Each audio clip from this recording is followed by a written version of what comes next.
નમસ્કાર, હું છું હિના અને આપ જોઈ રહ્યા છો ઇન્ડિયા ન્યૂઝ ગુજરાતનું ખાસ બુલેટિન આપણું ગુજરાત। તો સમાચારની વાત કરીશું વિસ્તારથી। તો સુરત જિલ્લાના મહુવા તાલુકા પંચાયતના નવનિયુક્ત પદાધિકારીઓની વરણી કરવામાં આવી, જેમાં પ્રમુખ પદે દેવેન્દ્રભાઈ, ઉપપ્રમુખ કૃષ્ણાબેન ચૌહાણ, કારોબારી અધ્યક્ષ દિનેશ પાનવાલા, પક્ષના નેતા ભાવિન ચૌધરી અને દંડક તરીકે સોનલબેન પટેલની નિમણૂક કરવામાં આવતા કાર્યકર્તાઓએ અભિનંદન આપ્યા હતા। ધારાસભ્ય મોહનભાઈ ડોડિયાના તેમજ ભાજપ પ્રમુખ ભાવિન નાયક, જીનેશ ભાવસાર સહિત પદાધિકારી અને કાર્યકર્તાઓ ઉપસ્થિત રહ્યા હતા।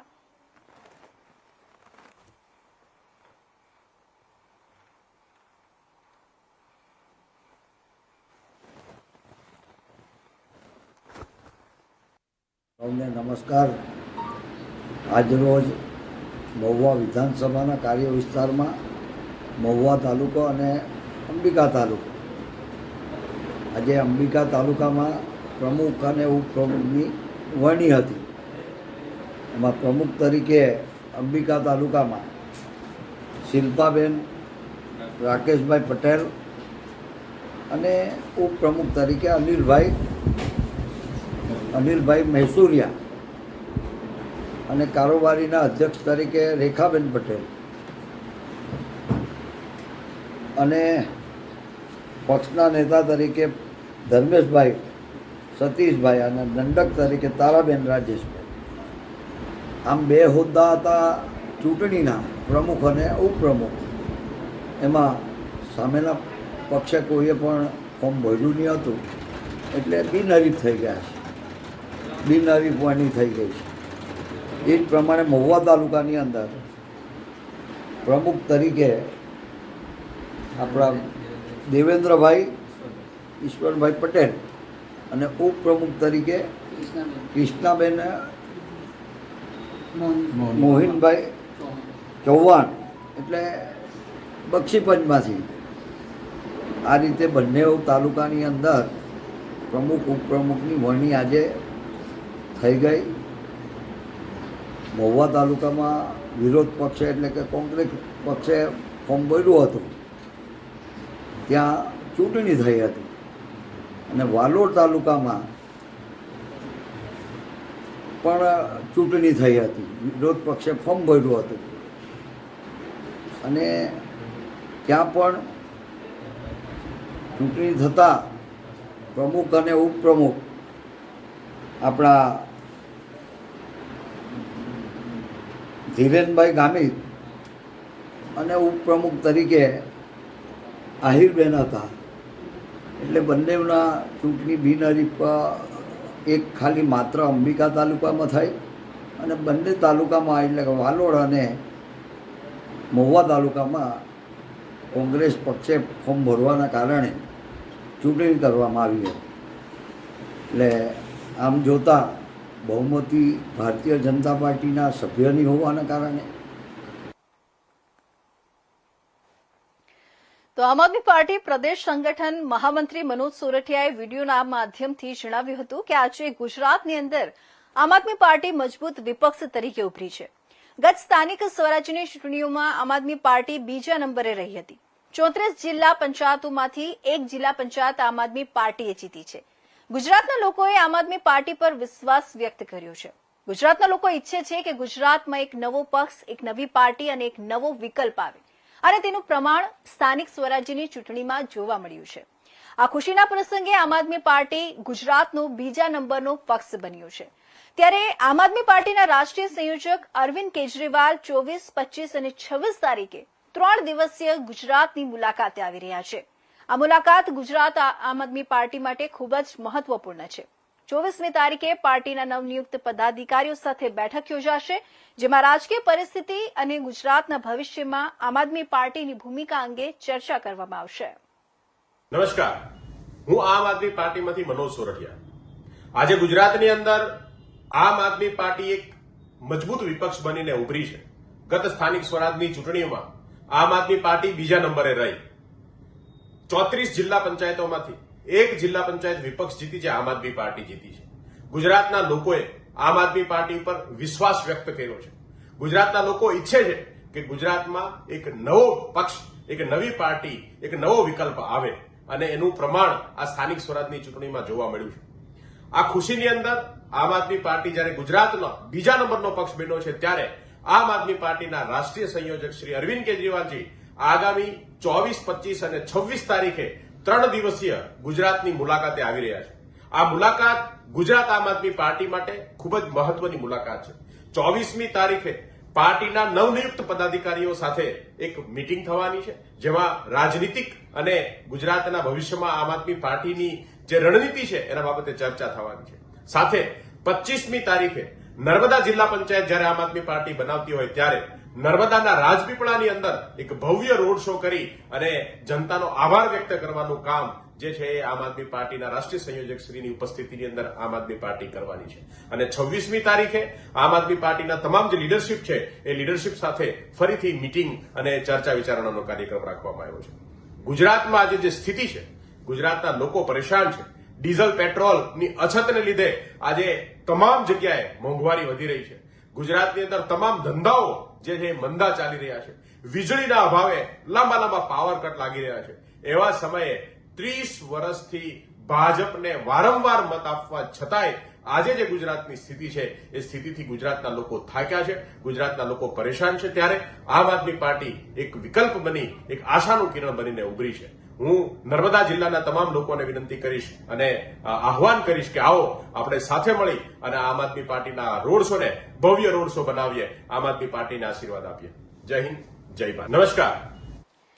તો હવે વાત કરીશું આપણે અમદાવાદની. તો અમદાવાદ નરોડા અને નવરંગપુરા પોલીસ સ્ટેશન દ્વારા એક યુવાનની ધરપકડ કરવામાં આવી છે, જે પોતાને ગુજરાત પોલીસનો સબ ઇન્સ્પેક્ટર હોવાનું કહી મહિલાઓને ઠગતો હતો. આરોપીએ આર્ટિફિશિયલ ઇન્ટેલિજન્સની મદદથી નકલી સર્ટિફિકેટ તૈયાર કર્યા હતા અને મોબાઈલમાં સરકારી દસ્તાવેજો બતાવી યુવતીઓને વિશ્વાસમાં લીધા હતા. પોલીસના જણાવ્યા અનુસાર આ કેસમાં પહેલી એફઆઈઆર 2019માં નોંધાઈ હતી. આરોપીએ 20 થી 21 મહિલાઓ સાથે શારીરિક અને આર્થિક શોષણ કર્યું હોવાનું ખુલ્યું છે. મુંબઈના નાલાસોપારા વિસ્તારમાં પણ એક યુવતી સાથે સંબંધ બાંધી આર્થિક શોષણ કરવામાં આવ્યું હતું. क्या है पूरी हकीकत जितने ऑफेंसेस हुए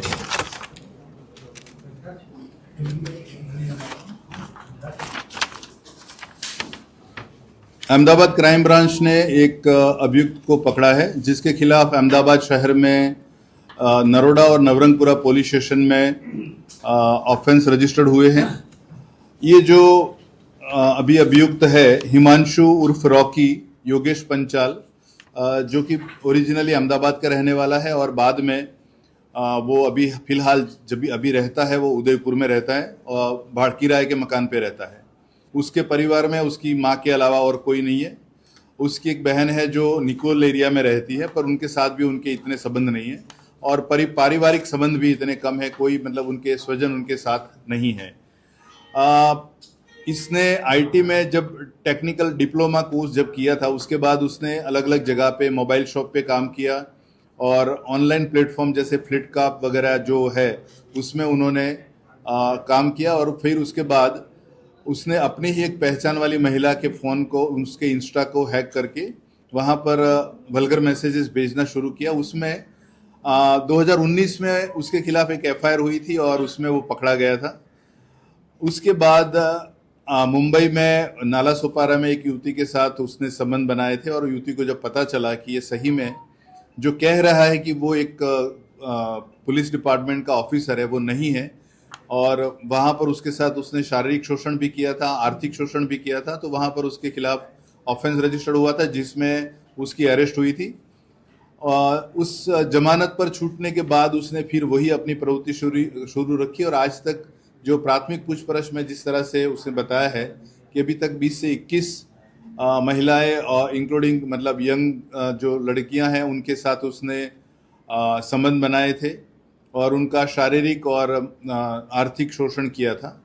जब भी वो किसी भी महिला से संपर्क बताता था तो वो बताता था कि वो गुजरात पुलिस में एज ए सब इंस्पेक्टर वो कार्यरत है और उसके साथ वो बहुत सारे डॉक्यूमेंट्स अपने फ़ोन में उनको दिखाता था, जैसे कि वो एक बार सस्पेंड हुआ था, कई बार उसके वहाँ आईटी की रेड हुई थी, उसके बैंक अकाउंट फ्रीज हुए थे, फिर अनफ्रीज भी हुए, वो रिइंस्टेट भी हुआ. तो तरह तरह की चीज़ें जो सामने वाले को बहुत सहज रूप से पता चले कि सही में ये सरकारी अधिकारी है, उस तरह से उसने अपने जो एआई है, आर्टिफिशियल इंटेलिजेंस, उसके माध्यम से उसने कई सारे ऐसे सर्टिफिकेट्स बनाए थे और जो वो बता के युवतियों को फंसाता था और उनसे वो किसी काम में है, उसको किसी डिवाइस की ज़रूरत है, मोबाइल की ज़रूरत है, उस तरह से कुछ पैसे कम पड़ रहे हैं, ऐसे करके करके उसने हर एक लड़की से काफ़ी सारा मतलब पैसा उसने लिया है।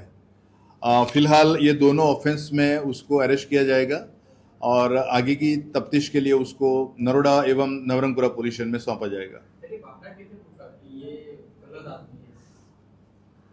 ये जो ऑफेंस रजिस्टर्ड हुआ नरोडा और नवरंगपुरा, उसके जो भी इंफॉर्मेशन थी उस इंफॉर्मेशन के साथ साथ हमारी जो टीम कहाँ कार्यरत थी और उसको जो इंफॉर्मेशन मिली उस इंफॉर्मेशन के हिसाब से उसको अभी पकड़ा है और फिलहाल उसकी पूछताछ में ये सारी जानकारी हमें मिली। Thank you. તો હવે જોઈશું સમાચાર અરવલ્લીથી। અરવલ્લી જિલ્લામાં મોડાસામાં સ્પાની આડમાં ચાલતા દેહ વેપારનો પર્દાફાશ થયો છે। આવેદ ધ ફેમિલી સ્પામાં એસઓજી પોલીસ રેડ દરમિયાન સ્પાના સંચાલક અને માલિકને ઝડપી પાડ્યા છે। Modasa Shamlaji highway Atlanta business complex સ્પાની આડમાં ચાલતા દેહ વેપારનો પર્દાફાશ કરવામાં આવ્યો છે। એસઓજી પોલીસે આવેદ ધ ફેમિલી સ્પાના માલિક સામે ગુનો નોંધી વધુ તપાસ હાથ ધરી છે।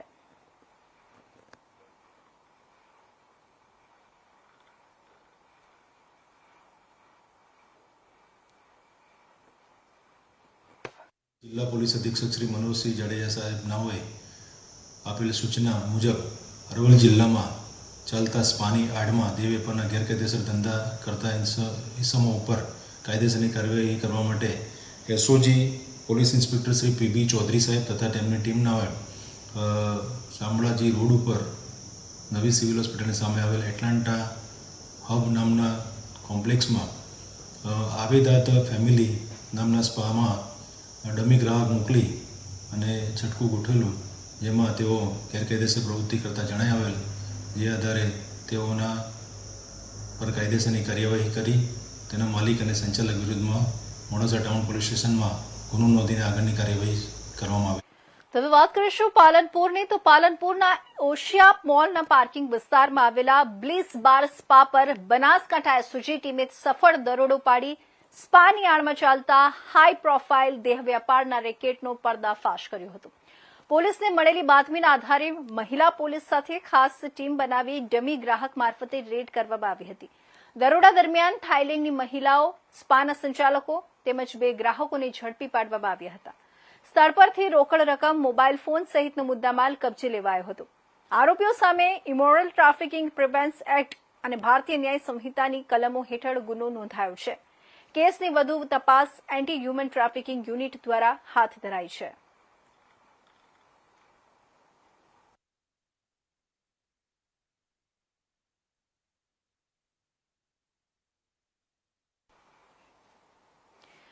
તો વડોદરાની વાત કરીએ તો વડોદરા જિલ્લા પંચાયતમાં નવી ટીમનું કારભાર ગ્રહણ, મહિલા શક્તિએ મારી બાજી, પ્રમુખ કારોબારી ચેરમેન તેમજ દંડક પદે મહિલા 3 મહત્વના પદે મહિલાઓની પહેલીવાર નિમણૂક કરવામાં આવી। વડોદરા જિલ્લા પંચાયતમાં આજે નવી ચૂંટાયેલી 5ના અગ્રણીઓએ વિધિવત રીતે ચાર્જ સંભાળ્યો હતો। નવનિયુક્ત પ્રમુખ જ્યોત્સનાબેન રબારીની આગેવાનીમાં જિલ્લા પંચાયત ખાતે મહત્વપૂર્ણ બેઠક પણ યોજાઈ હતી। ખાસ વાત એ છે કે ચાલુ બોર્ડમાં પ્રમુખ સહિત 3 મહત્વના પદ મહિલાઓના ફાળે આવતા મહિલા શક્તિનું પ્રભુત્વ જોવા મળ્યું છે। વિજય મુહૂર્તમાં નવા હોદ્દેદારોએ કાર્યભાર સંભાળતા શુભેચ્છાઓનો માહોલ જોવા મળ્યો હતો। વડોદરા જિલ્લા પંચાયતને નવી આગેવાની મળી છે। આજે જિલ્લા પંચાયત ખાતે પ્રમુખ, ઉપપ્રમુખ, કારોબારી ચેરમેન સહિત ચૂંટાયેલી 5ના અગ્રણીઓએ વિધિવત રીતે પોતાનો ચાર્જ સંભાળ્યો હતો। નવી ટીમના આગમન સાથે જિલ્લા પંચાયત કચેરી ખાતે ઉત્સાહ અને ઉજવણીનો માહોલ જોવા મળ્યો હતો। અને જે પોતાને પરિણામ જાહેર કર્યા આપણી વડોદરા જિલ્લા પંચાયતની તમામ બેઠકોની ચૂંટણી ગત મહિને યોજાયેલી હતી અને ચૂંટણીના અંતે જે ઉમેદવારો વિજેતા જાહેર થયેલા હતા એમની પહેલી સામાન્ય સભાની બેઠક આજે યોજવામાં આવેલી હતી। આજની સામાન્ય સભાનો એજન્ડા પ્રમુખશ્રી અને ઉપપ્રમુખશ્રીની ચૂંટણી માટેનો હતો આજની બેઠક માટે ગઈકાલે આપણે ફોર્મ ચકાસણી અને ફોર્મ સ્વીકારવાની તારીખ હતી. એ દિવસે ગઈકાલે આપણે પ્રમુખ માટે અને ઉપપ્રમુખ માટે બંને માટે એક ફોર્મ મળેલા હતા. આથી બંને ઉમેદવારો બિનહરીફ તરીકે ઘોષિત આજે કરેલા છે. આજે જે જિલ્લા પંચાયતની પ્રથમ બેઠક હતી, સામાન્ય સભાની અંદર માત્ર એક જ એજન્ડા હોય છે. એ એજન્ડા અંતર્ગત આપણે પ્રમુખની અને ઉપપ્રમુખ માટે ચૂંટણી કરેલી હતી. પ્રમુખ માટે જ્યોત્સનાબેન રબારી અને ઉપપ્રમુખ માટે કમલેશભાઈ પટેલની આજે વરણી કરવામાં આવેલી છે. તેમને જિલ્લા પંચાયતના સદસ્યો અને સમગ્ર અધિકારીઓની ટીમ વતી શુભેચ્છાઓ પણ પાઠવી. તો વડોદરામાં આગામી 28 મેના રોજ નવી બોડીની પ્રથમ સામાન્ય સભા મળશે, જેમાં નવા મેયર, ડેપ્યુટી મેયર અને સ્થાયી સમિતિની રચના થશે, જેના પર સૌની નજર રહેશે કે વડોદરાનું સુકાન કોના હાથમાં સોંપવામાં આવશે. વડોદરા શહેરની રાજનીતિ માટે આગામી 28 મેનો દિવસ મહત્વપૂર્ણ સાબિત થવાનું છે. વડોદરા મહાનગરપાલિકાની સામાન્ય ચૂંટણી 2026 બાદ નવી બોડીની પ્રથમ સામાન્ય સભા ગુરુવાર 28 મેના રોજ સવારે 11 વાગ્યે શ્રી સર સયાજી રાવ સભાગૃહ ખાતે યોજાનાર છે. આ પ્રથમ સામાન્ય સભા પર હવે રાજકીય વર્તુળો સહિત શહેરવાસીઓની પણ નજર ટકેલી છે. આ બેઠકમાં નવા મેયર અને ડેપ્યુટી મેયરની વરણી કરવામાં આવશે. આગામી 2.5 વર્ષ માટે શહેરના પ્રથમ નાગરિક તરીકે કોણ પસંદ થશે તે અંગે રાજકીય અટકણો તેજ બની છે. ખાસ કરીને આ વખતે મેયર પદ એસસી કેટેગરી માટે અનામત હોવાથી ભાજપમાં અનેક નામોની ચર્ચા ચાલી રહી છે.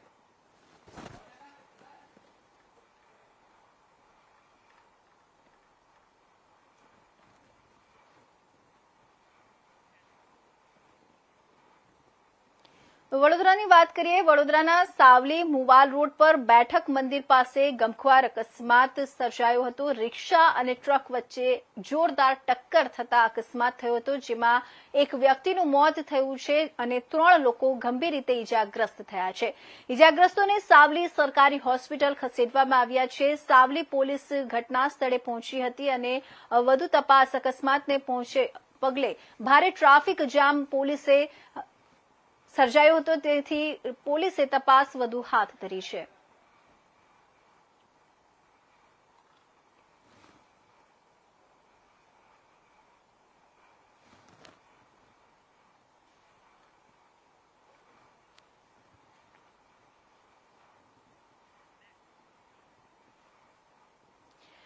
તાપી ઉકાઈ તાલુકા પંચાયતમાં કોંગ્રેસ અને આપે કબજો કર્યો.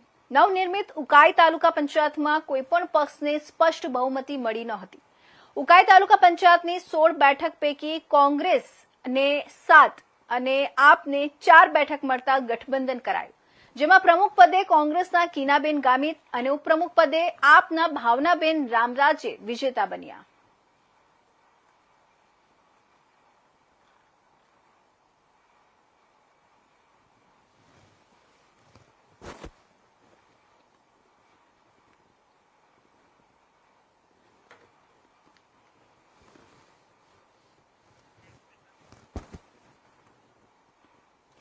તો આણંદ જિલ્લાના બોરસદ તાલુકા પંચાયત પર ભાજપનો ભગવો લહેરાયો છે. આજે યોજાયેલી પ્રમુખ અને ઉપપ્રમુખ પદની ચૂંટણીમાં ભાજપના બંને ઉમેદવારો બિનહરીફ ચૂંટાઈ આવ્યા હતા.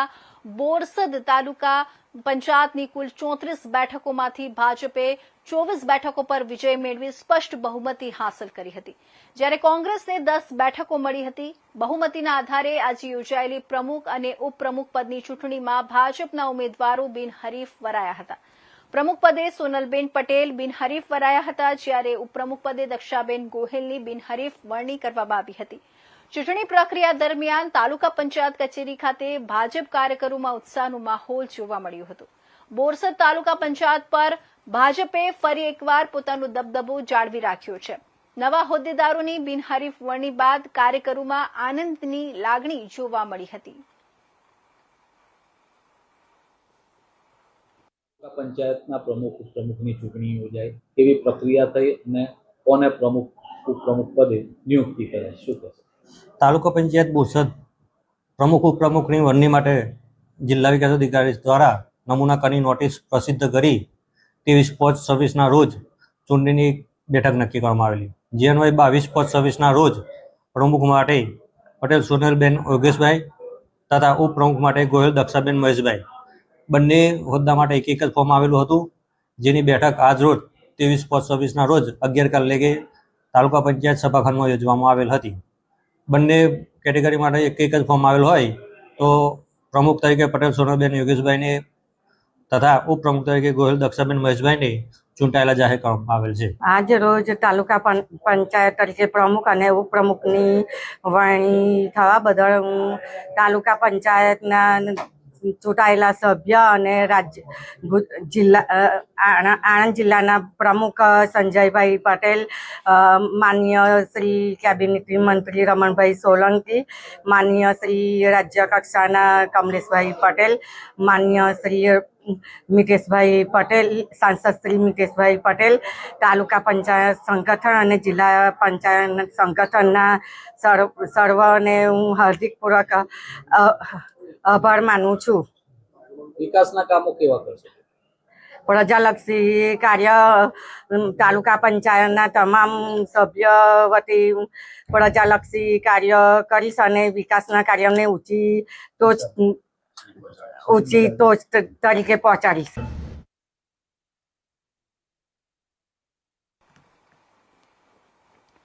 તો સતત છેલ્લા 10 દિવસમાં ત્રીજી વખત પેટ્રોલ અને ડીઝલના ભાવમાં વધારો કરવામાં આવતા સામાન્ય પ્રજાને વધુ એક મોટો આર્થિક ઝટકો લાગ્યો છે. પહેલાથી જ વધતી જતી મોંઘવારી વચ્ચે ઈંધણના ભાવમાં થયેલા સતત ભાવ વધારાના કારણે લોકોમાં ભારે રોષ અને ચિંતા જોવા મળી રહી છે. પેટ્રોલ અને ડીઝલના ભાવ વધતા તેની સીધી અસર પરિવહન ખર્ચ પર પડે છે. ટ્રાન્સપોર્ટ ખર્ચ વધતા શાકભાજી, દૂધ, અનાજ, ફળફળાદી સહિત રોજબરોજની જરૂરી ચીજ વસ્તુઓના ભાવમાં પણ વધારો થવાની શક્યતા વધી ગઈ છે, જેના કારણે ઘરેલું બજેટ સંભાળવું સામાન્ય અને મધ્યમ વર્ગીય પરિવારો માટે વધુ મુશ્કેલ બન્યું છે.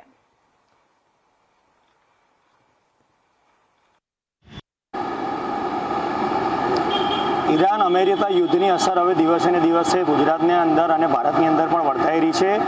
છેલ્લા 10 દિવસની અંદર જો વાત કરવામાં આવે તો પેટ્રોલમાં સતત ત્રીજી વખત વધારો નોંધાયો છે. ગત રાજથી પેટ્રોલના ભાવમાં વધારો જોવા મળી રહ્યો છે. હાલમાં જો વડોદરાની વાત કરવામાં આવે તો વડોદરાની અંદર 98 રૂપિયાની આસપાસ પેટ્રોલ પહોંચ્યું છે અને જો ડીઝલની વાત કરવામાં આવે તો ડીઝલ 94.87 પૈસાનો વધારો થયો છે. પેટ્રોલની અંદર જો વાત કરવામાં આવે તો પાછલા 10 દિવસની અંદર 4.70 રૂપિયાનો વધારો થયો છે અને પેટ્રોલની અંદર 4 રૂપિયા અને 70 પૈસાનો વધારો થયો છે અને ડીઝલની અંદર 5 રૂપિયાનો વધારો નોંધાયો છે. પેટ્રોલના ભાવની અંદર વધારો થતાં હવે જીવન જરૂરિયાતની વસ્તુઓ પણ વધારો થવાની શક્યતાઓ દેખાઈ રહી છે. તેમ કે જે ટ્રાન્સપોર્ટેશન ખર્ચની સાથે સાથે જ્યારે ટ્રાન્સપોર્ટેશન ખર્ચ વધે છે ત્યારે શાકભાજીના ભાવ, ફળફળાદીના, દૂધના અને બીજા જીવન જરૂરિયાતની વસ્તુઓના ભાવ પણ વધતા હોય છે.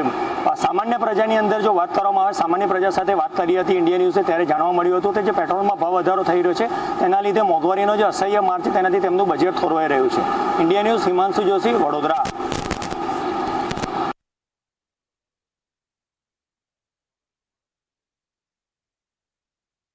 તો જંબુસરની નવયુગ વિદ્યાલયનું ગૌરવ ધોરણ 9માં નાપાસ દિવ્યાંગ વિદ્યાર્થીએ ધોરણ 12માં મેળવી ઝળહળતી સફળતા. જંબુસરની નવયુગ વિદ્યાલયના દિવ્યાંગ વિદ્યાર્થી વિનયસિંહ ભાવસિંહ ગોહિલે પ્રતિકૂળ સંજોગો વચ્ચે ધોરણ 12 બોર્ડની પરીક્ષામાં શાનદાર સફળતા મેળવીને પ્રેરણારૂપ ઉદાહરણ પૂરું પાડ્યું છે. કાવા ગામમાંથી અપડાઉન કરતા વિનયસિંહ ધોરણ 9માં ગુજરાતી સિવાયના તમામ વિષયોમાં નાપાસ થયા હતા. જો કે શાળાના આચાર્ય હિતેન્દ્રસિંહ ઠાકોરે તેમના પર વિશ્વાસ મૂકી સીધી ધોરણ 10ની પરીક્ષા અપાવી હતી. વિનયસિંહે પ્રથમ પ્રયત્ને ધોરણ 10 પાસ કર્યા બાદ હવે ધોરણ 12માં પણ ઝળહળતી સફળતા મેળવી શાળા અને પરિવારનું નામ રોશન કર્યું છે.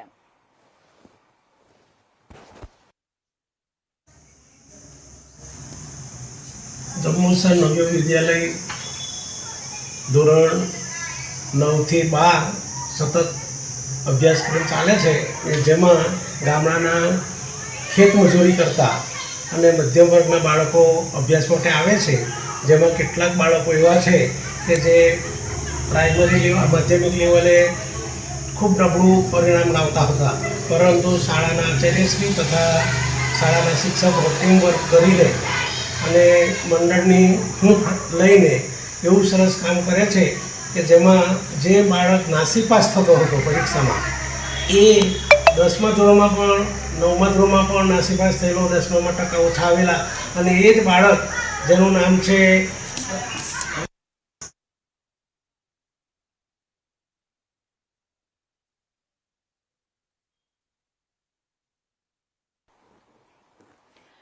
તો આ હતા આજનો ખાસ બુલેટિન, આપણું ગુજરાતના મહત્વના સમાચારો. નવા સમાચારો સાથે ફરી